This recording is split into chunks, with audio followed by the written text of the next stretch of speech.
11 বছর পর ঘরের মাঠে পাকিস্তানের বিপক্ষে বাংলাদেশের ওয়ানডে সিরিজ জয় এক ঐতিহাসিক মুহূর্ত। দীর্ঘ প্রতীক্ষার পর বাংলাদেশের এই ওয়ানডে সিরিজ জয়কে অনেক বড় প্রাপ্তি বলে মনে করেন সাবেক নির্বাচক ও কোচ হান্নান সরকার। মিরপুরে পাকিস্তানের বিপক্ষে ওয়ানডে সিরিজে নিজের সহজাত ক্রিকেট খেলে নজর কেড়েছেন ওপেনার তানজিদ হাসান তামিম। হান্নান সরকার বলেন, টি-20-র মতো ওয়ানডে ক্রিকেটেও দলে আস্থার প্রতীক হয়ে উঠছেন তিনি। এছাড়া মিডল অর্ডারে লিটন দাসের ব্যাটিং ছিল দৃষ্টিনন্দন। এই জেনারেশন তাদের নতুন যাত্রা শুরু হতে যাচ্ছে। আমি বলবো যে 2027-এ ওয়ার্ল্ড কাপ না, শুধু তাদের এই কেরিয়ারটা লম্বা করার জন্য তাদের এই যাত্রাটা যখন শুরু হতে যাচ্ছে নতুনভাবে, এই জয়টা তাদেরকে ইন্সপায়ার করবে। তামিমের কনসিস্টেন্সিটা খুব ভালো লেগেছে, কারণ আমরা জানি যে ওয়ানডে ক্রিকেটে তামিমের টি-20-তে যতটা না স্টেবল, যতটা পারফরমেন্স নিজেকে শো করতে পেরেছে, ওয়ানডেতে কিন্তু স্ট্রাগল করছিল। কখনও কিন্তু নিজেকে এক নাম্বার ওপেনার হিসেবে প্রমাণ করে যাচ্ছিল না লম্বা বেশ কিছুদিন যাবৎ। সিরিজে বাংলাদেশের বোলিং পারফরমেন্সেও সন্তুষ্ট সাবেক নির্বাচক। তার মতে দীর্ঘদিন ধরে বোলিং নিয়ে কাজ করে বেশ ছন্দে আছে বাংলাদেশের স্পিড স্টার নাহিদ রানা। নিশ্চিতভাবেই নাহিদ রানা খুব বেশি ম্যাচ খেলেনি।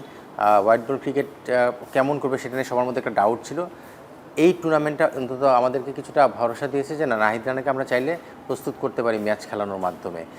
রিসেন্টলি বিসিএলে আমার টিমেই ছিল, আমি জানি সেখানে তার যে ক্ষুধাটা ছিল বা তার যে ডেডিকেশন ছিল, কিছু ল্যাকিংস তার ছিল যেগুলো আমরা ওয়ার্কআউট করেছি। তবে এত সব প্রাপ্তির ভিড়ে লোয়ার মিডল অর্ডারের ব্যাটিং ও 6 নম্বর বোলিং অপশনে ঘাটতি দেখছেন হান্নান সরকার। সাইফ, সৌম্য নাকি আফিফ, কে হবেন সেরা বোলিং অপশন? আমার কাছে মনে হয় আমাদের সবচেয়ে বড় একটা গ্যাপ দেখা যাচ্ছে।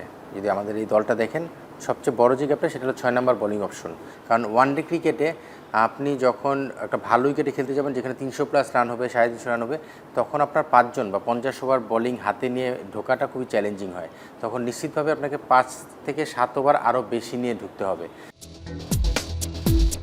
সামনে আসছে 2027 বিশ্বকাপ। আপাতত বিশ্বকাপে কোয়ালিফাই করাটাই ক্রিকেটারদের প্রধান লক্ষ্য হওয়া উচিত বলে মনে করেন তিনি।